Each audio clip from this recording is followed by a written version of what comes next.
अस्सलामु अलैकुम नाज़रीन, मैं हूँ आपकी मेजबान नाइला भट्टी और नजर डालते हैं आज की अहम तरीन खबरों पर। पीटीआई की यू टर्न लेने की पुरानी आदत गई नहीं। पार्टी एक मर्तबा फिर अपने दावों से मुकर गई। कल तक थी सैकड़ों लाशों पर सियासत, आज अपनी तादाद एक मर्तबा फिर बदल ली।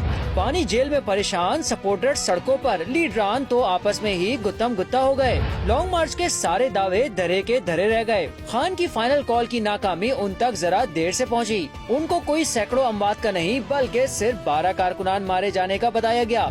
पहले तो पीटीआई की क़यादत हर घंटे में लाशों की बढ़ती हुई गिनती बता रही थी, लेकिन अब 278 से रिवर्स गियर लगाकर 12 पर उसे रोक दिया गया। अडियाला जेल के बाहर मीडिया से गुफ्तगू में बैरिस्टर गौहर का कहना था कि फाइनल कॉल के बाद आज बानी पीटीआई से मुलाकात हुई। इमरान खान ने कहा पार्लियामेंट में जाएं, सेनेट और कौमी असम्बली में ये मामला उठाएं। बानी पीटीआई को रेंजर्स, पुलिस और पीटीआई के 12 शोधा का बताया, जो सैकड़ों शहादतें कह रहे थे हम उनसे ऐलान ला ताल्लुकी करते हैं। आज खान साहब को हमने पाकिस्तान तहरीक इंसाफ के 12 शुहदा के बारे में बताया, जो रेंजर के अहलकार शहीद हुए थे उनके बारे में भी बताया, जो पुलिस का एक अहलकार शहीद हुआ है उनके बारे में बताया है। बैरिस्टर गौहर तो डी चौक जाने से भी मुकर गए और कहा डी चौक में आना मकसद नहीं था। न लीडर्स को कहा गया कि सब डी चौक पहुंचो, लोग सिर्फ शहादतों से तवज्जो हटाने के लिए संजानी डी चौक की बात कर रहे हैं। आप लोग कहाँ थे? लोगों को कफन बांध डी चौक आप क्यों नहीं आए? यही वाली बात है, मैं कह रहा हूँ कि डी चौक में आना कोई मकसद नहीं था कि हर लीडर उसी वक्त, चाहे संजानी हो चाहे डी चौक हो, वो हर लीडर डी चौक ही पहुंचे। किसी भी लीडर को ये नहीं कहा गया था कि इसी प्रोसेशन के साथ उसी वक्त उस टाइम पे आओ।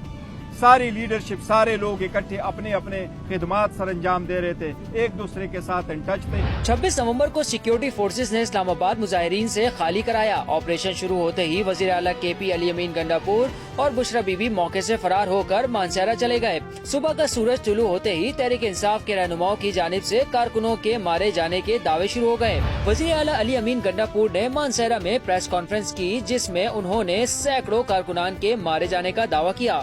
इन्होंने लोगों को गोलियां मारी, हमारे इस वक्त सैकड़ों लोग शहीद कर दिए गए। उसी प्रेस कॉन्फ्रेंस में एक शख्स की जानिब से 272 कारकुनान के मारे जाने का दावा सामने आया। अब तक 272 से ज्यादा लोग शहीद हो चुके हैं, हजारों की तादाद में गिरफ्तार हैं और हजारों की तादाद में जख्मी। 27 नवंबर के बाद तहरीक इंसाफ के कारकुनान के मारे जाने के नंबर्स ऊपर नीचे जाते रहे।